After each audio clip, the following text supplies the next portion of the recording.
প্রিয় দর্শক, সীমান্তের ভিতরে আর কোনো ফেলানির মতো হত্যাকাণ্ডকে সহ্য করা হবে না বলে জানিয়েছেন আজকে স্বরাষ্ট্র উপদেষ্টা মেজর জেনারেল জাহাঙ্গীর আলম চৌধুরী। এবার বিজিবির হাতে গ্রেপ্তার হলেন 7 ভারতীয় জওয়ান। রবিবার ভোরে সীমান্ত থেকে গ্রেপ্তার করেন 18 ব্যাটালিয়ন ফোর্স। 2011 সালে কুড়িগ্রাম সীমান্তে বিএসএফ এর হাতে খুন হয় 15 বছর বয়সী ফেলানি খাতুন। দেশ বিদেশের গণমাধ্যমে আলোড়ন তুলেছিল কাঁটাতারে ঝুলে থাকা কিশোরীর দেহ। সম্প্রতি ফেলানির মতোই আরেক কিশোরীকে গুলি করে মারল বিএসএফ। গত 1.5 দশকে ভারতীয় সীমান্তরক্ষী বাহিনীর এমন নৃশংস ও ধারাবাহিক হত্যাকাণ্ডের বিরুদ্ধে কিছুই করেনি স্বৈরাচারী হাসিনা প্রশাসন। তবে আগের মতো এবার চুপ থাকেনি মোহাম্মদ ইউনূসের অন্তর্বর্তী সরকার। 13 বছরের স্বর্ণা দাস খুনের তীব্র প্রতিবাদ জানিয়েছে ঢাকা। সীমান্ত বিধান লঙ্ঘন না করার কথাও মনে করিয়ে দিয়েছে দিল্লিকে। ভারতকে এমন একটা ডলা দেওয়া হবে, ভারত আজীবন মনে রাখবে, এই ডলা ভুলবে না। সম্মানিত দর্শক, আসসালামু আলাইকুম। নতুন একটা নিউজ ভিডিওতে আপনাদের জানাচ্ছি স্বাগতম। এইমাত্র পাওয়া তাজা এবং গরম খবর। প্রিয় দর্শক বন্ধুরা, আজকের এই ভিডিওতে আপনারা দেখতে পারবেন সীমান্তে কিন্তু বিজিবির সাথে বিএসএফ এর ভয়াবহ একটা যুদ্ধ ঘোষণা হয়ে গেছে এবং ভালোভাবে সংঘর্ষ হয়ে গিয়েছে। সেখানে কিন্তু বিএসএফ 18 সেনা নিহত এবং আহত হয়েছে। প্রিয় দর্শক বন্ধুরা, আজকের এই ভিডিওতে আপনারা বিস্তারিতের মাধ্যমে সব কিছু দেখতে পারবেন। সেহেতু আজকের এই ভিডিওতে আপনারা দেখতে পারেন পিনাকি ভট্টাচার্য গুরুত্বপূর্ণ এবং ভয়ঙ্কর কিছু তথ্য দিয়েছে, যে তথ্যগুলো আগে কেউ কখনো দেয়নি। প্রিয় দর্শক বন্ধুরা, এই বাংলাদেশে এখন কি হতে চলেছে, শেখ হাসিনা এই বাংলাদেশ থেকে পালিয়ে ভারতে পালিয়ে রয়েছে, সেখানে থেকেই কিন্তু এই কালকাঠিগুলো নাড়ছে এবং বাংলাদেশের ক্ষতি যাচ্ছে। প্রিয় দর্শক বন্ধুরা, আজকের এই ভিডিওতে বিস্তারিতের মাধ্যমে সব কিছু দেখতে পারবেন। সেই সাথে ডক্টর ইউনূস এবং নরেন্দ্র মোদী কি মিল হচ্ছে নাকি শত্রুতা এবং ঝামেলা বাড়াচ্ছে, সেই বিষয়গুলো দেখতে পারবেন আজকের এই ভিডিওতে। প্রিয় দর্শক বন্ধুরা, বেশি কথা না বলে আপনাদের বিস্তারিত ভিডিওতে নিয়ে যাবো। বিস্তারিত ভিডিওটি দেখার আগে একটা রিকোয়েস্ট, যারা এখন এই চ্যানেলটি সাবস্ক্রাইব করে রাখেন, চ্যানেলটি সাবস্ক্রাইব করে দিয়ে পাশে থাকা বেল আইকনটি বাজিয়ে রাখুন। ইতিমধ্যে সাবস্ক্রাইব করে দিয়েছেন সকলকে জানাচ্ছি অসংখ্য ধন্যবাদ। প্রিয় দর্শক বন্ধুরা, চলুন তাহলে এই ভিডিওটিকে লাইক দিয়ে আমরা বিস্তারিত ভিডিওগুলো একের পর এক মোবাইলের স্ক্রিন থেকে দেখে আসি। 2011 সালে কুড়িগ্রাম সীমান্তে বিএসএফ এর হাতে খুন হয় 15 বছর বয়সী ফেলানি খাতুন। দেশ বিদেশের গণমাধ্যমে আলোড়ন তুলেছিল কাঁটাতারে ঝুলে থাকা কিশোরীর দেহ। সম্প্রতি ফেলানির মতোই আরেক কিশোরীকে গুলি করে মারল বিএসএফ। গত 1.5 দশকে ভারতীয় সীমান্তরক্ষী বাহিনীর এমন নৃশংস ও ধারাবাহিক হত্যাকাণ্ডের বিরুদ্ধে কিছুই করেনি স্বৈরাচারী হাসিনা প্রশাসন।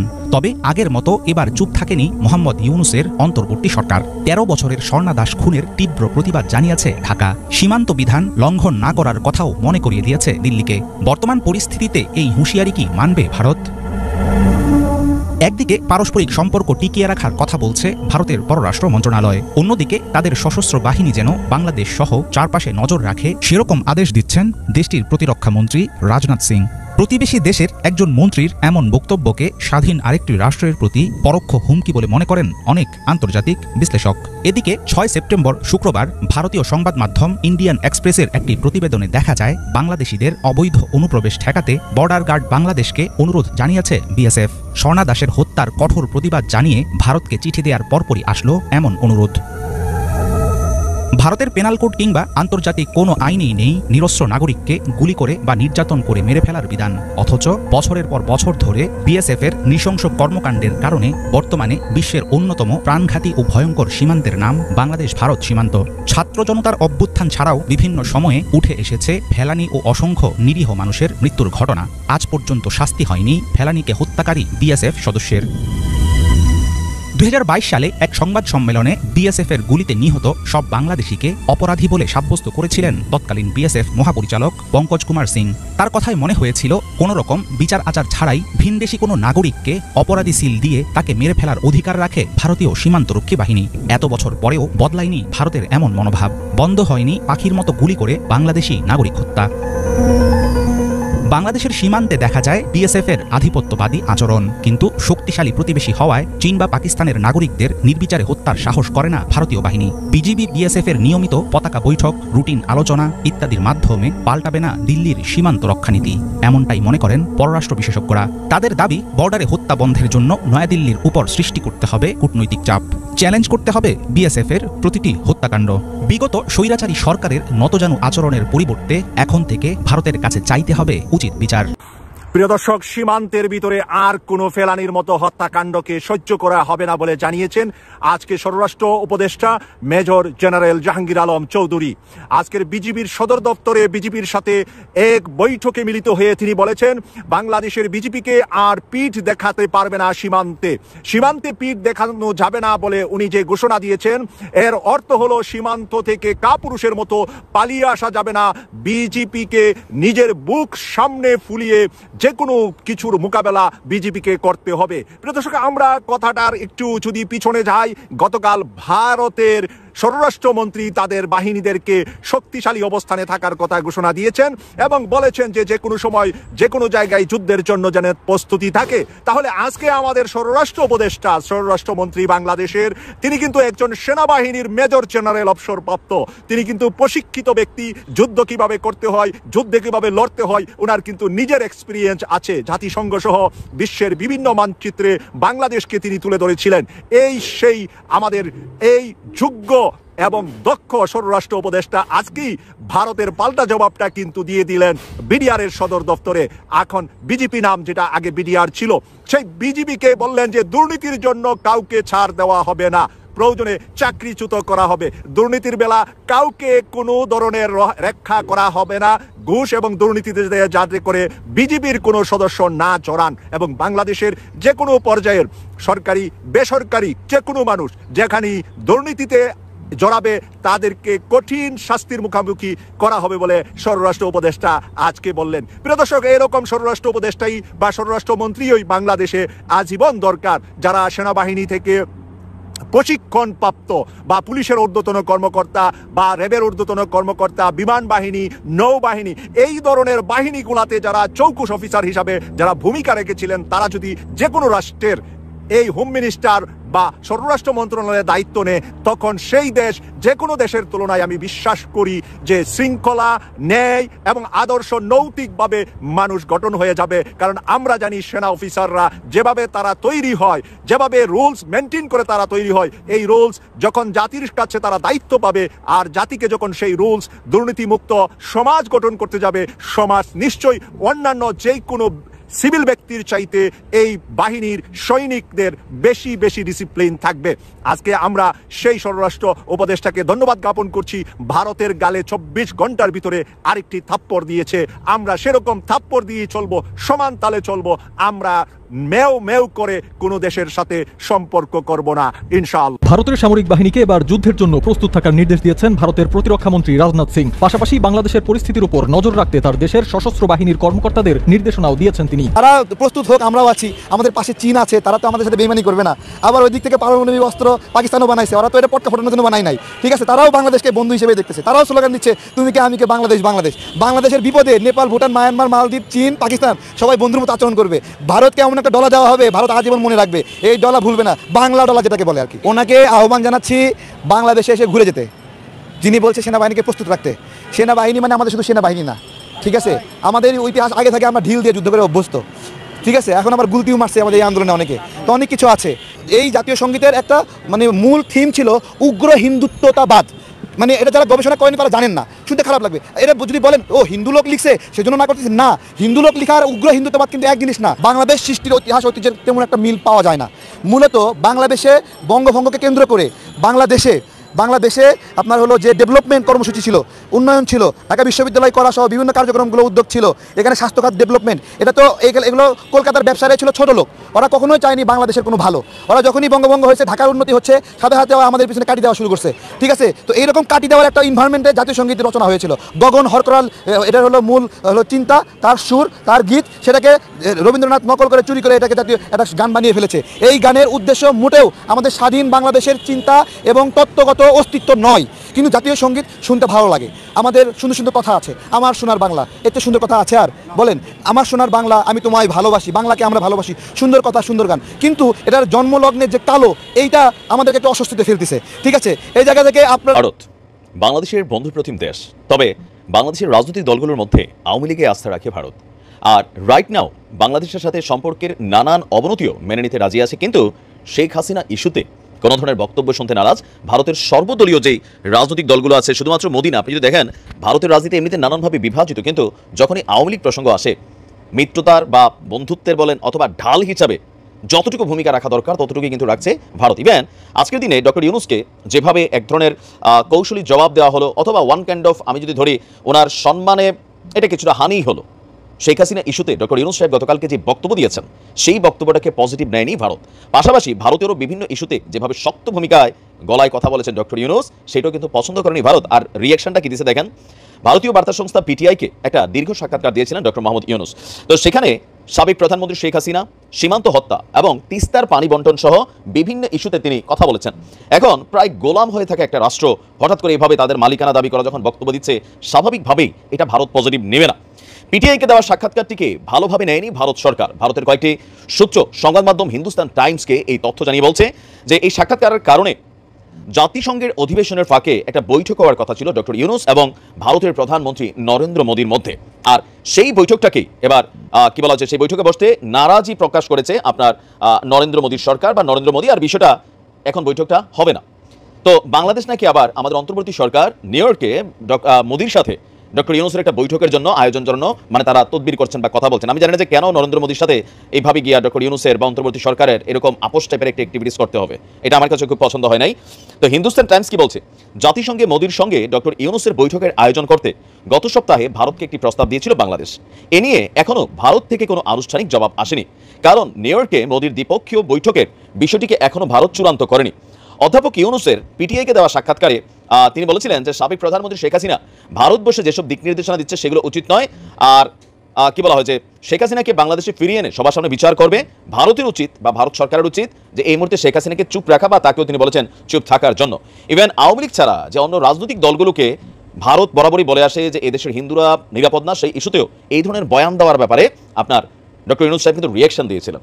তো এখন প্রশ্ন হচ্ছে যে এই রিয়াকশনটা ভারত স্বাভাবিকভাবে, আমি একবারই বলছি যে প্রায় গোলামে পরিণত হওয়া একটা জাতি আজকে ধরেন বর্ডারে যে ভূমিকা রাখছে অথবা যেভাবে ভারতের বিভিন্ন ইস্যুতে সরকার তলব করছে অথবা আমরা রিয়াকশন দিচ্ছি, 53 বছরে এমন রাষ্ট্রপ্রধান আমরা দেখি নাই যে ভারতের চোখে চোখ রেখা নিজের অধিকারের কথাটা বলছে।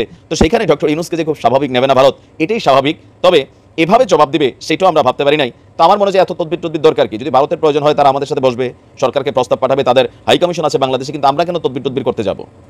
ডক্টর ইউনূসের জন্য এটা অপমানজনক একটা ইস্যু আমি মনে করি। ওনার পশ্চিমাদের সাথে একটা ভালো কানেক্টিভিটি আছে, সব কিছুই আছে। তবে এখানে ইস্যুটা শেখ হাসিনা ইস্যুটা যতটুকু না, তার চেয়ে বেশি ইস্যু হচ্ছে এবার বাংলাদেশ তাদের নিজস্ব যে হিস্সা বা নিজস্ব যে ধরেন আমি যেটা পাও না, আমার যেটা অধিকার, এই অধিকার আদায়ের যে বক্তব্যগুলো ডক্টর ইউনূসের মুখ দিয়ে মানে বের হয়ে গেছে, এটাকে ভারত কিন্তু হজম করতে পারছে না। মাইরি ভাবতেছে হে বা ওপার বাংলায় কি শুরু হলো মাইরি। তা আমার মনে হয় যে ভারতের সাথে মিটিং ফিটিং এগুলো ভারতের দরকার হলে ভারত নিজেরাই করবে, এত আমরা নিজেরা আগ বাড়াইয়া গিয়া নিজেদের ওজন টোজন নষ্ট করার কোনো কারণ নাই। ভালো থাকুন। ইমাম মজুমদার ইউনূস স্যারের ক্যাবিনেট উপদেষ্টা হিসেবে অন্তর্ভুক্ত হয়, আমি কিন্তু মোটেও অবাক হই নাই, বরং প্রথম দিনে ব্যাটা ঢুকতে কেন পারলো না সেটা অবাক হওয়ার বিষয়। কারণ এই ইন্ডিয়ান ঘটিগুলা গিরগিটির চাইতে অস্বাভাবিক দ্রুততায় রং বদলাইতে পারে। ঘটি মানে বুঝেছেন তো, 47 পার্টিশনের পর ইন্ডিয়া থাকতে পারে নাই, ঘটি বাটি নিয়ে সে পূর্ব পাকিস্তানে আসেছিল, এখনো সে পুরানা প্রেম সাগায় টাগায় ওঠে আর কি। ভাবতেছেন আমি সবার পিছিয়ে লাগি, সুজন টিআইবির গুরুজন পত্রিকার পাশে সকাল সন্ধ্যা নসিহত করে, ফক ফকা মাল আপাদ মস্তক সফেদ, এটা আবার কি করলো? বাইরে সমস্যা তো এইখানেই, হাসিনা যে খানদানি জাউরা এটা তো জানেন, এক জেনারেশনের না 2 জেনারেশনের জাউরা খানদানি।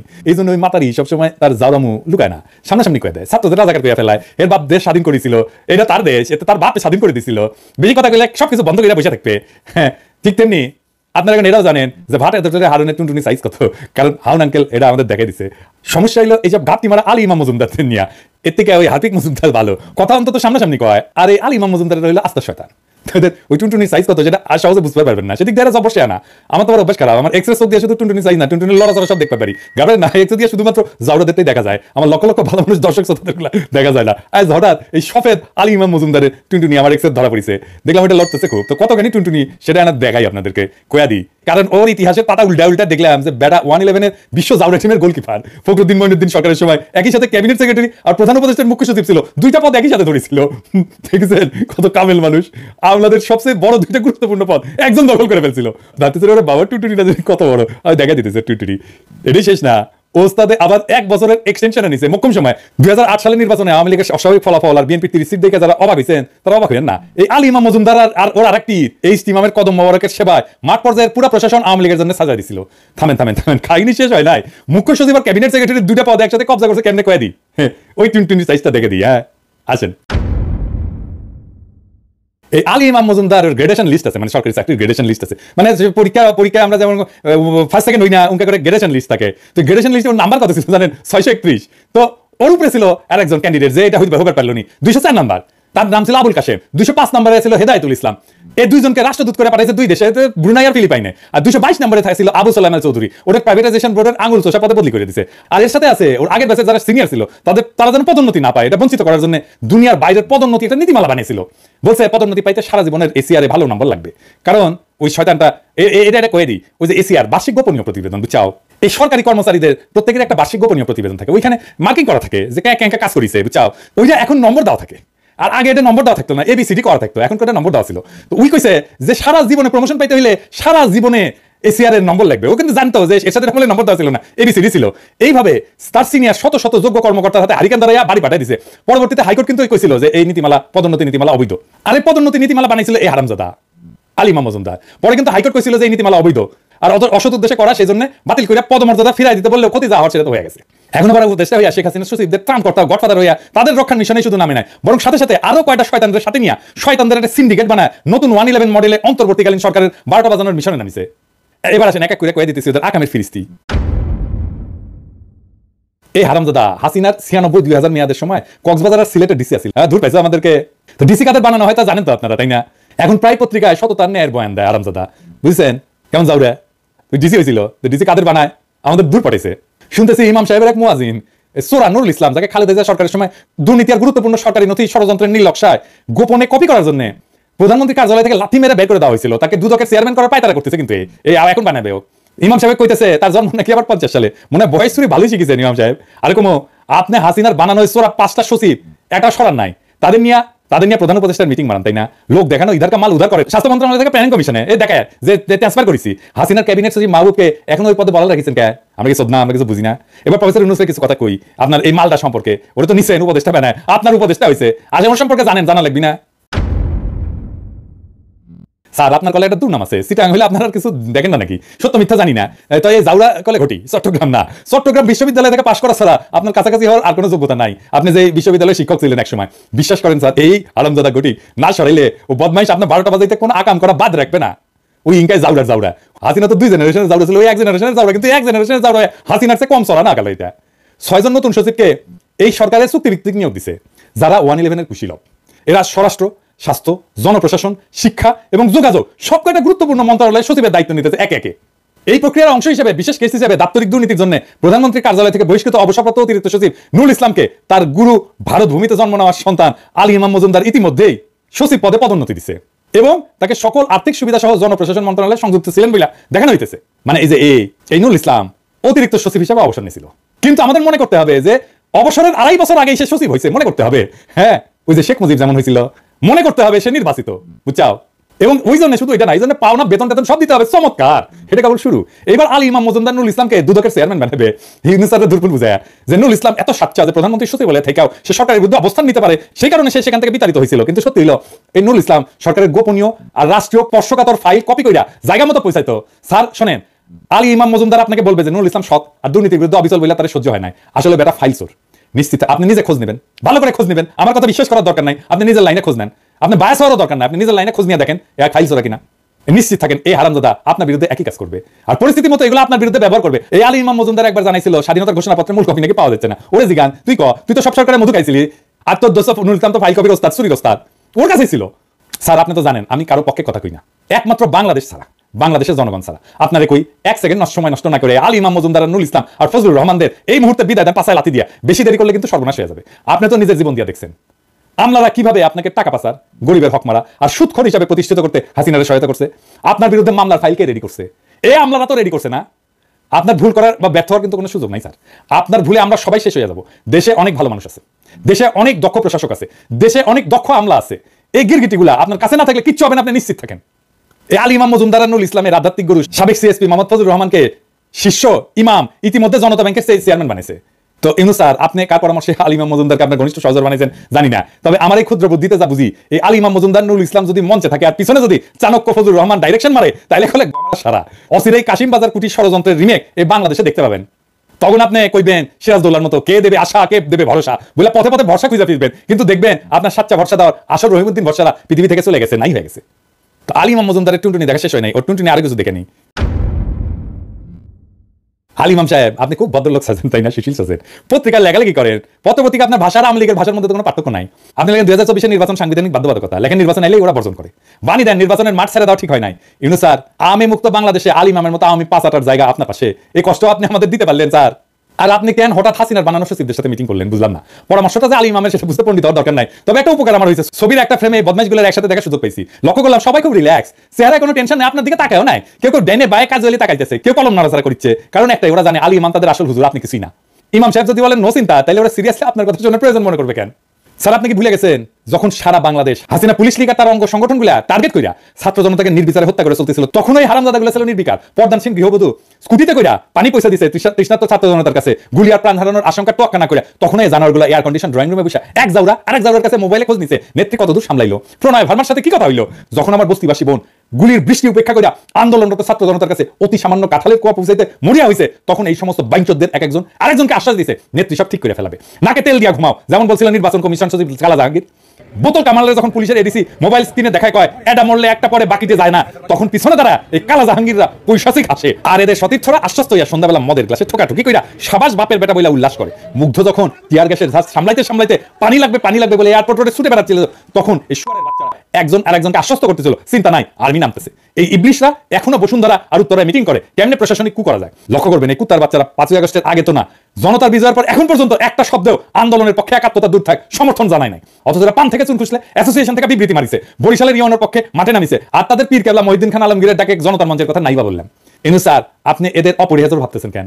এরা সবাই পাঞ্জেরি গাইড মুখস্থ করে বিসিএস পাস করেছে, আমার কাছে পরীক্ষা দিতে কোন 5 নাম্বার তো দূরে থাক, একজন পরীক্ষা তো বসবে না, গ্যারান্টি দিলাম। বিশ্বাস না হলে এদের ফাইল নোট দেখেন, সহকারী সচিব যা নোট দিছে, এরা কোনোদিন সই ছাড়া আর কোনো মতামত দিতে কিনা, মতামত দিতে পারছে কিনা, বড়জোর ফাইল ফেরত দিয়ে বলছে আলোচনা করুন, অথবা আলমারিতে লুকায় রাখছে, যেমন রাখছে পূর্বাচলে হাসিনা রেহানা জয় পুতুল ববির 60 কাঠার প্লটের ফাইল, ওই রকম। এরা কি দেশের স্বার্থ দেখছে কোনোদিন? এরা কি পদ্মা সেতু রেল সংযোগ ঠেকাইছে? এরা ট্রানজিট ঠেকাইছে? এরা বন্ধ করছে কর্ণফুলী টানেল, রূপপুর পারমাণবিক বিদ্যুৎ কেন্দ্র? এরা সবাই তো বহাল, কেউ পূর্ত, কেউ জ্বালানি, কেউ যোগাযোগ, কেউ বিজ্ঞান প্রযুক্তিতে। এই হাসিনার জাউরা প্রেতাত্মাদের নিয়ে আমাদের চলতে হবে কেন? এদের আমরা যতই তালে বড় ভাবি না কেন, এগুলোর ভিতরে ফক্কা কিছু নাই। তাই এরা যখন ইন্ডিয়ার সাথে দ্বিপাক্ষিক আলোচনা করে তখন বোঝা যায় এরা মাল কেমন। আপনি কোন একটা ভিডিও করে দেখবেন এরা কি আলোচনা করে। এরা কোনোদিন পারছে আলোচনায় ওদের থেকে আগায় থাকতে? পারছে আমাদের স্বার্থ রক্ষা করতে? পারেনি। আর পারেনি বলে ইন্ডিয়া আমাদের মংলা নেয় রেল করিডোর, শুল্ক না দিয়ে জাহাজ গাড়ি পার করে, আর গান্ডুদের মাথায় হাত বলে পদ্মায় 45,000 কোটি টাকা রেল প্রজেক্ট ঢুকায়। এই চোরদের ইতিহাস দেখেন, ফৈনির পোলাদের দেশে বিদেশে আজ জমি ফ্ল্যাট টাকা গুইনা শেষ করা যায় না। এদের দেশে বিদেশে সম্পদের হিসাব দিতে বলেন, ঠিকঠাক আমি গ্যারান্টি দিয়ে করতেছি এদের সবাই দাড়ি গোপ কামাইয়া ডায়পার পয়লা থাকবে, কারণ এরা তো আমাদের মতো রাস্তার লোক না, রিমান্ডের সহ্য করার ক্ষমতা এদের নাই। এরা সুতিয়া বলাই আলী ইমাম মজুমদার নুরুল ইসলামদের গুরু মানে। সোহরাওয়ার্দীর বডিগার্ড শেখ মুজিবর মুক্তিযুদ্ধ দেখে নাই, তাই মুক্তিযুদ্ধ অনুভব করার মতো মেধা তার ছিল না। আপনি চূড়ান্ত বিজয়ের সময় দেশে ছিলেন না, কিন্তু আমি জানি আপনি কি করছেন। আপনি প্রত্যেকটা মুহূর্তের জন্য যুক্ত ছিলেন, আপনি প্রত্যেকটা মুহূর্তে চেষ্টা করছেন যেন আরো রক্তপাত না হয়, আপনি প্রত্যেকটা মুহূর্তে চেষ্টা করছেন যেন এই জালিম পরাজিত হয়। এটা বাংলাদেশের মানুষ কয়জন জানে জানি না, আমি নিজে জানি। যাই হোক, ঠিক একইভাবে চারিদিকে সহস্র নাগিনীর বিষাক্ত নিঃশ্বাসের মাঝ দিয়ে আপনি আমাদের নিরাপদ গন্তব্যে নিয়ে যাবেন বলে আমাদের আস্থা আপনার উপরে। আপনি আমাদের নিরাশ করবেন না। আপনার ভয় কি স্যার? অজয় বীর ছাত্ররা আপনার সাথে আছে, আর তার সাথে আছে 18 কোটি জনতা, কাঁধে কাঁধ মিলিয়ে দাঁড়ায় যাবো আপনি ডাকলি। আর যদি আপনি আলী ইমামদের ফাঁদে ইন্দুর হয়ে যান, আর আলী ইমাম নুরুল ইসলাম ফজলুর রহমান প্রশ্নে থেকে যাওয়া হাসিনার জাউরারা যদি নিজেদেরকে ইঁদুর মারা বিড়াল মনে করে, তাইলে ওই ইঁদুর মারা বিড়ালরা শুনে রাখো, বিড়াল বাঘের মামা মনে করিয়া ফাল পারতে পারে, কিন্তু এদের জন্য বাঘের আব্বা জানে খাবার দরকার নাই, হুঙ্কারি যথেষ্ট। ছোট একটা মারলেই বেজম্মার গোষ্ঠীর এরাল ডায়াপার ফাইটা সব গুপ বাড়ায় যাবে, টেরও পাবে না। আলী ইমাম তোমার জান আমি কালা কালা করে দেবো, প্রমিস। নিজে থেকে ভাইগা গেলে ছেড়ে দেবো, কিন্তু গার পেলি করলে ইনকা গালি খাওয়া যে চাইতে গুলিস্তানের কামান নিলে কম কষ্ট হইতে মনে হবে। জানো তো, বাঘে চুলে 18 খা, ঠোলাই চুলে 36 খা, আর পিনাকি চুলে জয় বাংলা। প্রিয় দেশবাসী, শুরু থেকে শেষ পর্যন্ত যারা এই ভিডিওটি দেখেছেন সকলকে জানাই অসংখ্য অসংখ্য ধন্যবাদ। যারা এরকম নিউজ ভিডিও পেতে পছন্দ করেন তারা অবশ্যই এই চ্যানেলটি সাবস্ক্রাইব করে পাশে থাকা বেল আইকনটি বাজিয়ে দিবেন। যারা এখন এই ভিডিওটি শেয়ার করেননি, এই ভিডিওটি দ্রুত শেয়ার করে সকলকে দেখার সুযোগ করে দিন। আজকের মতন এই পর্যন্ত, দেখা হচ্ছে পরবর্তী কোনো ভিডিও নিয়ে ইনশাল্লাহ।